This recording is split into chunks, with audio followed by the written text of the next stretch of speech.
Hello friends, welcome to Keshav education. मैं खुशी। कैसे हैं आप सभी लोग? I hope everybody is doing well. तो फ्रेंड्स, आज की जो वीडियो है उसमें मैं राजस्थान कला एवं संस्कृति के महत्वपूर्ण प्रश्न लेकर के आई हूँ। तो चलिए शुरू करते हैं आज की वीडियो।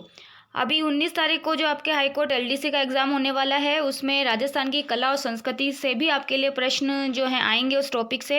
तो चलिए फ्रेंड्स, शुरू करते हैं वीडियो। लेकिन उससे पहले अगर आपने हमारे चैनल को सब्सक्राइब नहीं किया है तो प्लीज़ सब्सक्राइब कर लीजिए और वीडियो को ज़्यादा से ज़्यादा शेयर और लाइक भी ज़रूर कीजिएगा। ठीक है फ्रेंड्स, ताकि आपको टाइम टू टाइम नोटिफिकेशन भी मिलता रहे।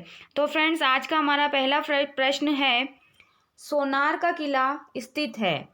तो इसमें आपको बताना है कि सोनार का किला कहाँ स्थित है। आपके ऑप्शन है जैसलमेर, जोधपुर, बाड़मेर या फिर कोटा।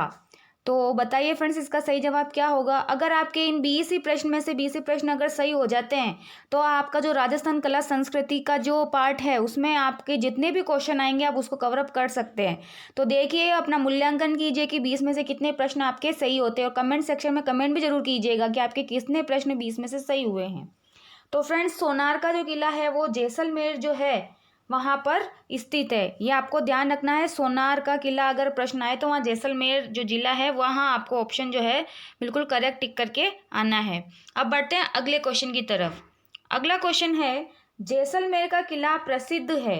तो ये बहुत ही मोस्ट इम्पोर्टेंट क्वेश्चन है फ्रेंड्स। तो इसमें जो ए नंबर का जो ऑप्शन है, 2.5 साके के लिए सिर्फ जैसलमेर ही जाना जाता है। तो आपको ध्यान रखना है कि 2.5 साका जैसलमेर के किले में हुआ था। ठीक है फ्रेंड्स, अब बढ़ते हैं अगले क्वेश्चन की तरफ। क्वेश्चन नंबर 3, रणथंभौर दुर्ग पर अलाउद्दीन खिलजी ने आक्रमण किया था। तो आपके ऑप्शन है 1301, 1305, 1303, 1310। तो बताइए फ्रेंड्स, अलाउद्दीन खिलजी ने रणथंभौर दुर्ग पर आक्रमण कब किया था। तो फ्रेंड्स, इसका ए नंबर का ऑप्शन है वो करेक्ट आंसर होगा। 1301 में रणथंभौर दुर्ग पर किया था और 1303 जो है वहाँ पर जो है चित्तौड़ दुर्ग पर किया था। ये भी आपको ध्यान रखना। तो इसका फर्स्ट वाला ऑप्शन है राइट ऑप्शन है। आगे बढ़ते हैं। क्वेश्चन नंबर 4, अकबर का किला कहाँ स्थित है। तो इसमें आपके ऑप्शन है जोधपुर, जयपुर, अजमेर या फिर बीकानेर। तो बताइए फ्रेंड्स, इसका सही जवाब क्या होगा। तो फ्रेंड्स, इसका सही जवाब जो होगा वो होगा ऑप्शन नंबर सी, अजमेर के अंदर अकबर का किला स्थित है। अब बढ़ते हैं अगले क्वेश्चन की तरफ। क्वेश्चन नंबर 5, गढ़बीटली के नाम से कौन सा किला जाना जाता है। तो आपके ऑप्शन है अजमेर का किला, तारागढ़ का किला, सोनार का किला या मीठे साहब की दरगाह। तो बताइए, गढ़बीटली के नाम से किसे जाना जाता है। तो option number B is the correct answer. Taragarh का जो किला है वो गढ़बीटली के नाम से जाना जाता है, जो कि अजमेर में है। और एक और तारागढ़ का जो किला है वो कहाँ स्थित है, इसका आंसर आप कमेंट सेक्शन में दीजिएगा कि तारागढ़ का दूसरा किला जो है वो कहाँ स्थित है, कौन से जिले में स्थित है। ठीक है फ्रेंड्स, अब बढ़ते हैं अगले क्वेश्चन की तरफ। क्वेश्चन नंबर 6, जाट राजा सूरजमल ने किस किले का निर्माण करवाया था। तो आपके ऑप्शन है लोहागढ़ दुर्ग, तारागढ़ दुर्ग, बीकानेर दुर्ग या गढ़बीटली दुर्ग। तो बताइए, राजा सूरजमल ने किस किले का निर्माण करवाया था। तो इसमें आपका जो सही जवाब होगा होगा ऑप्शन नंबर ए, लोहागढ़ दुर्ग। यहाँ पर राजा सूरजमल जाट ने इस किले का निर्माण करवाया था। और अब आपको कमेंट सेक्शन में ये भी बताना है कि लोहागढ़ दुर्ग कहाँ स्थित है, किस जिले में स्थित है। ठीक है फ्रेंड्स, ये आपको ऑप्शन आंसर जो है कमेंट सेक्शन में देना है। आई होप कि आपको आज के प्रश्न भी अच्छे लगेंगे राजस्थान कला और संस्कृति के। अब बढ़ते हैं अगले क्वेश्चन की तरफ। क्वेश्चन नंबर 7, भाषा समूह के रूप में राजस्थानी नामकरण सर्वप्रथम किसने दिया था। अगर हम लैंग्वेज की बात करें, भाषा की बात करें, तो एक ही नाम आता है राजस्थान के बारे में, तो वो है option number D, George Grierson. ये आपको याद रखना है। सिर्फ एक ही व्यक्ति का नाम आता है भाषा के बारे में, जॉर्ज ग्रियर्सन ने सर्वप्रथम राजस्थानी नामकरण किया था। चलिए अब बढ़ते आगे। क्वेश्चन नंबर 8, राजस्थान के सबसे अधिक क्षेत्रफल में बोली जाने वाली भाषा कौन सी है। सबसे ज़्यादा राजस्थान में क्षेत्रफल के आधार पर कौन सी भाषा बोली जाती है। आपके ऑप्शन है मेवाड़ी, मालवी, हड़ौती या मारवाड़ी। तो बताएं फ्रेंड्स, इसका सही जवाब क्या होना चाहिए। तो फ्रेंड्स, इसका सही जवाब जो होगा ऑप्शन नंबर डी, मारवाड़ी भाषा जो है सबसे अधिक क्षेत्रफल में बोली जाती है। ठीक है, अब बढ़ते हैं हमारे अगले क्वेश्चन की तरफ।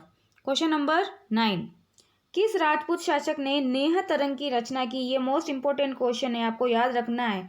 नेह तरंग की रचना किसने की? आपके ऑप्शन है महाराजा जय राय सिंह, महाराजा सावंत सिंह, राव बुद्ध सिंह या महाराजा जसवंत सिंह।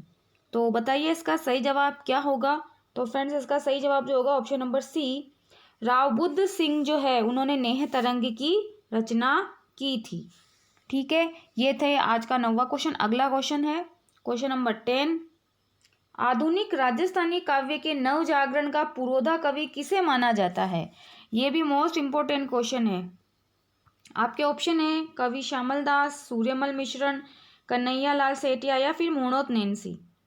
तो friends option number B is the correct answer. Suryamal Mishran जो है उनको आधुनिक राजस्थानी काव्य के नव जागरण का पुरोधा माना जाता है। ठीक है फ्रेंड्स, और अब बढ़ते हैं अगले क्वेश्चन की तरफ। क्वेश्चन नंबर 11, राजस्थानी भाषा दिवस कब मनाया जाता है? ये भी मोस्ट इम्पोर्टेंट क्वेश्चन है। बताइए कब मनाया जाता है? 12 फरवरी, 18 फरवरी, 21 फरवरी या 15 फरवरी? अभी रिसेंटली में निकला था। इसका करेक्ट आंसर जो होगा ऑप्शन नंबर सी, 21 फरवरी को राजस्थानी भाषा दिवस मनाया जाता है। ठीक है, अब बढ़ते हैं अगले क्वेश्चन की तरफ। क्वेश्चन नंबर 12, ढोला मारू का दूहा किसका साहित्यिक ग्रंथ है? आपके ऑप्शन है सूरज प्रकाश, नए चंद्र सूरी, कवि कल्लोल या फिर बांकीदास। तो ढोला मारूरा दूहा जो है वो कवि कल्लोल जो है उनका साहित्यिक ग्रंथ है। 12वें में स जो आंसर है option number C is the correct answer. अब बढ़ते हैं अगले क्वेश्चन की तरफ। क्वेश्चन नंबर 13, राजपुताने का अबुल फजल किसे कहते हैं? ये प्रश्न कितनी बार आ चुका है कंपटीशन एग्जाम में। आपके ऑप्शन है बांकीदास, दयालदास, शिवदास गार्डन या मूणोत नैन्सी। तो फ्रेंड्स इसका सही जवाब जो होगा वो होगा ऑप्शन नंबर डी, मूणोत नैन्सी को राजपुताने का अबुल फजल कहा जाता है।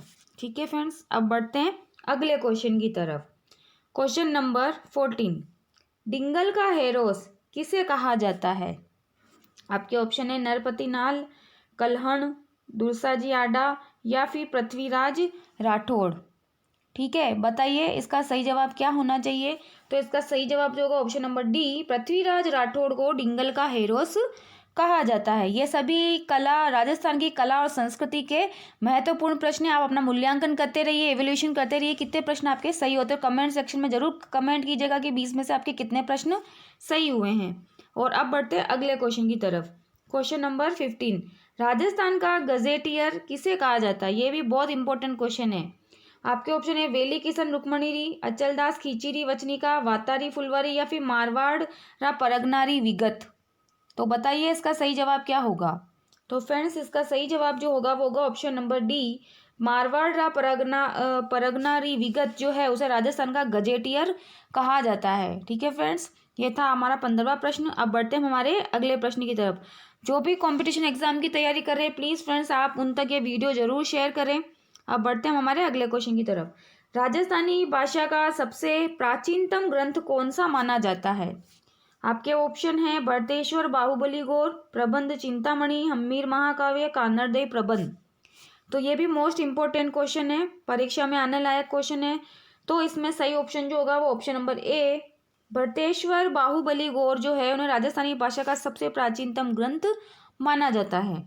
अब बढ़ते हैं हमारे अगले क्वेश्चन की तरफ। क्वेश्चन नंबर 17, राजस्थानी भाषा का प्रथम नाटक कौन सा है? आपके ऑप्शन है विश्रात प्रवास, बादली, कनक सुंदर या केसर विलास। तो बताइए फ्रेंड्स इसका सही जवाब क्या होगा? तो फ्रेंड्स इसका सही जवाब जो होगा वो होगा ऑप्शन नंबर डी, केसर विलास जो है राजस्थानी भाषा का प्रथम नाटक है। और राजस्थानी भाषा की पहली फिल्म जो है वो बादली है, ये भी ध्यान रखना है आपको। राजस्थानी भाषा की पहली फिल्म बादली और केसर विलास जो है राजस्थानी भाषा का प्रथम नाटक है। अब बढ़ते हैं हमारे अगले क्वेश्चन की तरफ। क्वेश्चन नंबर 18, राजस्थान में मीणा व भील के पश्चात तृतीय बड़ी जनजाति कौन सी है? पहले नंबर पर भील है, दूसरे नंबर पर मीणा है और तीसरे नंबर पर कौन सी जनजाति बताइए? सासी है, गरासिया है, डामोर है या सहरिया है? तो बताइए इसका सही जवाब क्या होगा? तो फ्रेंड्स इसका सही जवाब जो होगा ऑप्शन नंबर ब, गरासिया। फर्स्ट में है मीणा, सेकंड में है भील, थर्ड में है गरासिया और फोर्थ में जो है वो है सहरिया। ये आपको याद रखने हैं चारों। ठीक है फ्रेंड्स, अब बढ़ते हैं हमारे अगले क्वेश्चन की तरफ। क्वेश्चन नंबर 19, भील जनजाति के लोगों के घर को क्या कहा जाता है, उनके घर क्या कहलाते हैं? आपके ऑप्शन है पाल, फेला, बस्ती या कू। तो बताइए इसका सही जवाब क्या होना चाहिए। तो फ्रेंड्स इसका सही जवाब जो होगा ऑप्शन नंबर डी, भील जनजाति के लोगों के घरों को कू कहा जाता है। ठीक है फ्रेंड्स, ध्यान रखिएगा। अब बढ़ते हैं अगले क्वेश्चन की तरफ। क्वेश्चन नंबर 20 और हमारा लास्ट क्वेश्चन है, सहरिया जनजाति के मुखिया को क्या कहते हैं? आपके ऑप्शन है हवलदार, पुखिया, सेव या कोतवाल। तो बताइए। तो फ्रेंड्स इसका सही जवाब जो होगा वो ऑप्शन नंबर डी, कोतवाल जो है, सहरिया जनजाति के मुखिया को कोतवाल के नाम से जाना जाता है। तो फ्रेंड्स ये थे हमारे आज राजस्थान कला संस्कृति इतिहास के महत्वपूर्ण 20 प्रश्न। आई होप कि आपको आज का वीडियो पसंद आया होगा। तो फ्रेंड्स प्लीज़ हमारे चैनल को अगर आपने सब्सक्राइब नहीं किया तो सब्सक्राइब कर लीजिए, ताकि टाइम टू टाइम आपको नोटिफिकेशन मिलता रहे, और वीडियो को भी शेयर और लाइक जरूर कीजिएगा। तो फ्रेंड्स मिलते हैं फिर कल की वीडियो में, और आपके आने वाले एग्ज़ाम के लिए आपको बेस्ट ऑफ लक। और कल की जो वीडियो है उसमें फिर से मैं आपके इंग्लिश के कुछ महत्वपूर्ण प्रश्न लेकर के आने वाली हूँ, जो आपके परसों के एग्ज़ाम में आपके लिए महत्वपूर्ण सिद्ध होंगे। तो फ्रेंड्स चलिए मिलते हैं कल की वीडियो में। Okay friends.